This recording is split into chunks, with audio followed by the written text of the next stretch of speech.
Hello guys, good morning. आशा गर्छु सबैजना सन्चै हुनुहुन्छ भनेर र म पनि सन्चै छु।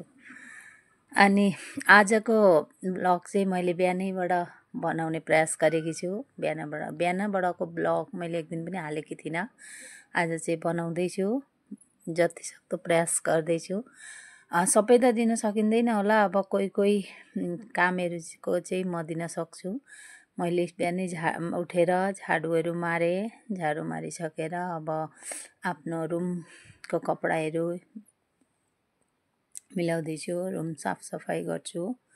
त्यसको अनि गरिसकेँ र मैले अलरेडी आफ्नो रुमहरूको कपडाहरू रुम पनि मिलाइसकेँ।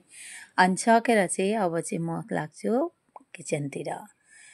मैले हिजै सोचेर राखेको थिएँ भोलि चाहिँ गाजरको हलुवा बनाउँछु भनेर। गाखिर पनि हिजो मैले राखेकी थिएँ, हिजोको पनि। अनि त्यहाँबाट त्यहीको लागि म उठेर गाजरहरू धोइधाइ गरेर नुहाइ गरेर अनि यो गाजरलाई सफा पारेर खुर्किनुपर्छ। माथि खुर्किएन भने चाहिँ अनि अलिक कालो जुन लेतेराहरू त्यहाँ रहन्छ, त्यसको लागि सफाले त्यसलाई खुर्किनुपर्छ। खुर्क्यो भने चाहिँ देख्न पनि राम्रो देखिन्छ र सफा पनि हुन्छ, दोहोरो मात्रै हुँदैन। त म गर्दैछु बिहानै। अब छिटो गर्दैछु किनभने टाइम पनि त्यति थिएन। आमा पनि आज हिँड्नुहुन्न। मैले हिजो नै भनेकी थिएँ हजुरलाई, हिजोको ब्लगमा, हिजोको भिडियोमा देखाएकी थिएँ। आमा बिहामा जानुहुँदै थियो, गाडीमा चढाउन गएकी थिएँ। जसले मेरो भिडियो हेर्नुभएको थियो उनीहरूलाई त थाहा छ। अनि आमा बिहामा जानुभएको थियो, त्यही भएर काम चाहिँ धेरै हुन्छ। आज सबै काम आफै गर्नुपर्छ। नभए त आमाले आधी काम गरिदिनुहुन्छ, मैले खालि यता किचनतिर गर्दा हुन्छ।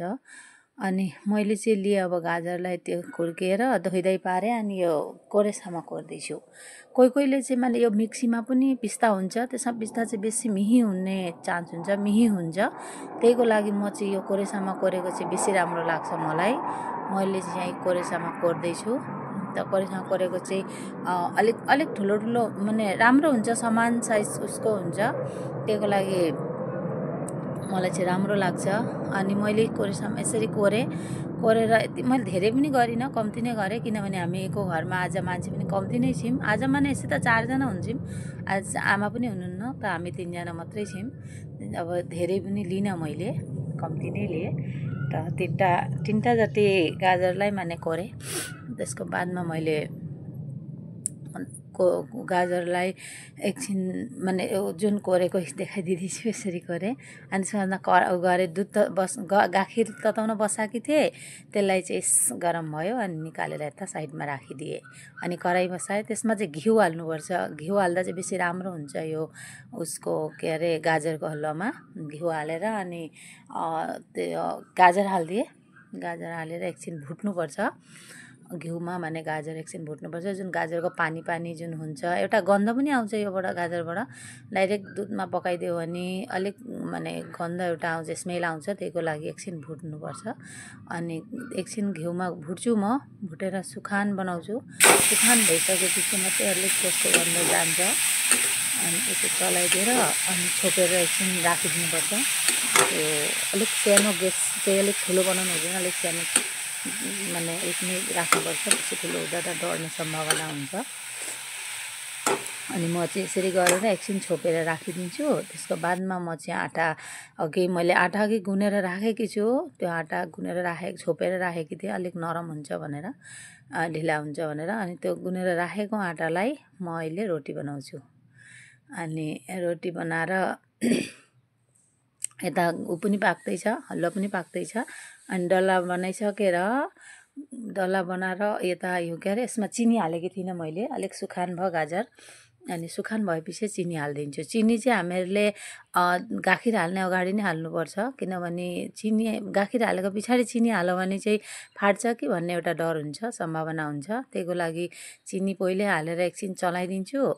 अनि त्यसको बादमा मात्रै म हालिदिन्छु गाखिर, किन त्यति भए फाट्दैन, टेस्ट पनि हुन्छ। अनि चिनीलाई मैले हालेर यसरी ल्याइसकेँ। अनि त्यसको पछाडि हालिदिएँ मैले गाखिर। अब गाखिर हालेको पछि यसमा हामीहरू ड्राई फ्रुट हाल्न सक्छौँ। ड्राई फ्रुट अब आफ्नो फ्रुटहरू चाहिँ आफ्नो हिसाबमा। मैले चाहिँ काजु हालेँ, अनि काठबदामलाई अलिक काटेर त्यो हाल्दैकी छु मैले। 2टा किसमिस नारिकल जे पनि आफ्नो इच्छाअनुसार हाल्न सकिन्छ। अनि त्यसलाई एकछिन चलाएर छोपिदिनुपर्छ। छोपे पछाडि अनि मैले चाहिँ अघि जुन रोटी त्यो बनाइदिएँ, रोटीमा चाहिँ अलिअलि तेल दल्दैकी छु। तेल दल्दा खाएर राम्रो लाग्छ अरे। अनि गरेर मैले ब्रेकफास्ट पनि दिइसकेँ आजको। अनि ब्रेकफास्टको पछि स्कुल पठाएर त्यसको बादमा मैले अघि घर पुसेकी थिइनँ। अब चाहिँ म घर पुस्नतिर। घर त पुस्नै पऱ्यो, पूजाउजा गर्नु पऱ्यो। अनि घरहरू पुसिसकेर आमा नहुनाले बहुत प्रब्लम हुन्छ। धेरै छिटो माने धेरै काम हुन्छ अब बिहान। अनि मैले गरेर पुसिसकेर म गर्छु पूजा। अनि त्यसको पछाडि म पनि आजको ब्रेकफास्ट लिन्छु।